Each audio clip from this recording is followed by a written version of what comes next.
ditanya, apa kriteria wanita solihah itu ya Rasulullah? Nabi tidak menjawab yang banyak puasa sunnahnya. Bukan. Nabi tidak menjawab yang banyak sholat sunnahnya. Tidak.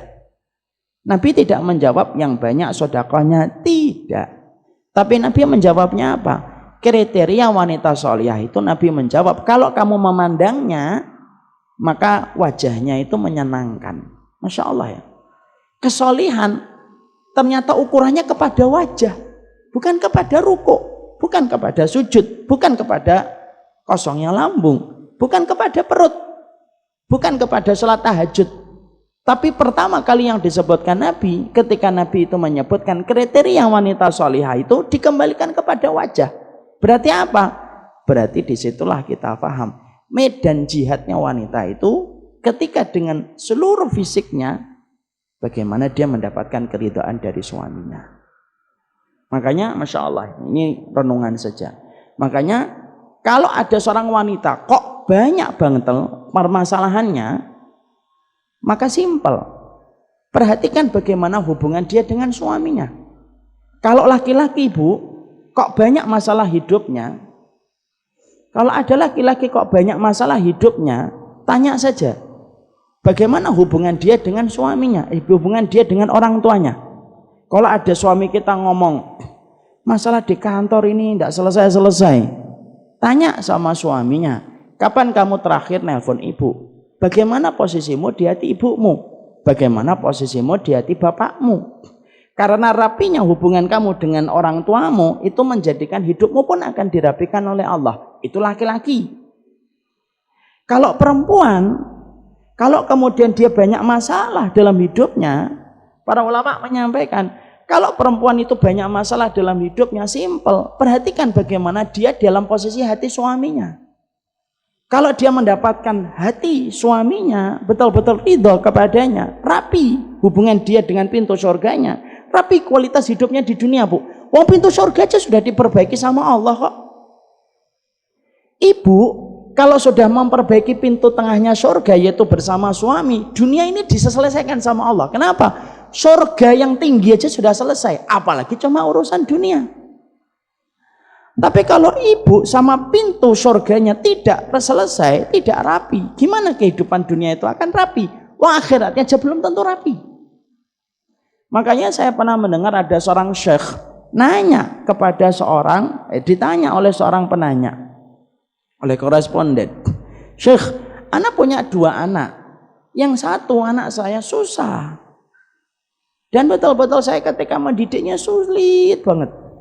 Yang kedua, saya mendidiknya gampang. Perhatikan jawabnya sang syekh Bu. Syekhnya lalu berkata, boleh saya tanya pribadi? Boleh Syekh, boleh wahai guru. Syekh itu guru besar.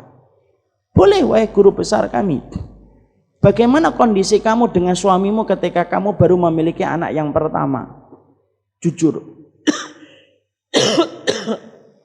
Lalu serta-merta wanita itu berkata, saya bersama dengan suami saya ketika memiliki anak yang pertama itu banyak sekali turbulensnya, banyak pertengkaran kami karena baru-baru menikah, banyak penyesuaian. Saya akhirnya membuat marah suami, suami membuat saya marah, terus bertengkar terus. Bagaimana kondisi kamu ketika bersama dengan suamimu ketika punya anak yang kedua? Setelah punya anak yang kedua, kami sudah melewati masa-masa kritis dalam pernikahan 4 tahun, 5 tahun, kemudian baru punya anak yang kedua. Banyak keharmonisan yang kami dapatkan, rukun kami. Syekhnya lalu menjawab, disusahkan kamu mendidik anakmu karena pada saat itu kamu tidak mendapatkan ridho suamimu. Dimudahkan kamu mendidik anakmu yang kedua karena kemudian Allah sedang mudahkan. Karena apa? Karena kamu mendapatkan keridhaan dari suamimu. Jadi ternyata keberkahan wanita sebelum menikah sama ibu dan bapaknya, tapi keberkahan wanita ketika sudah menikah itu kepada suaminya. Maaf ya Ibu, jangan-jangan ada penyakit yang tumbuh di hatinya kita, tumbuh di fisiknya seorang wanita, itu juga mungkin salah satunya karena mungkin dosa dia kepada suaminya. Makanya sampai-sampai di dalam syariat Allah itu memuji seorang wanita. Siapa wanita yang dipuji oleh Allah? Bukan wanita yang banyak sholatnya saja, bukan wanita yang banyak puasanya. Allah memuji wanita bukan hanya wanita yang panjang jilbabnya saja, bukan. Allah memuji wanita yang bukan hanya bercadar saja, bukan. Tapi termasuk wanita yang dipuji oleh Allah sampai dijanjikan surga, yaitu adalah wanita yang diceritakan oleh Rasul. Kalau dia lagi bertengkar dengan suaminya, maka dialah yang meminta maaf. Terlepas siapapun yang salah, dia minta maaf dulu. Lalu dia letakkan tangannya di atas tangan suaminya sampai kemudian dia berkata, la adzuqu ghamsan hatta tardo. Kata Nabi, saya tidak akan mencabut tanganku sampai kamu ridho. Ibu-ibu pada senyum. Semoga Allah mengampuni dosa-dosa ibu semuanya. Saya akan menjelaskan ilmu. Makanya habis dari sini, nanti kalau ditanya suaminya, belajar apa Mi? 175 jalan ke surga. Apa saja yang dipelajari? Banyak Bi. Suaminya jawab, kamu tahu nggak? Jalan ke surgamu itu deket. Siapa? Nih. Tuh, kalau ada suami kayak gitu sabar. Berarti dia tahu ilmu, mengingatkan istrinya dengan cara yang baik. Kecuali ibu, kecuali suaminya berzina, suaminya minum khamr, suaminya tidak sholat, suaminya mengkritik Al-Quran dan As-Sunnah, suaminya kemudian jadi dukun, suaminya memusuhi Allah dan Rasulnya. Ibu pisah, itu lebih baik. Ada suami saya berzina Ustaz, pisah.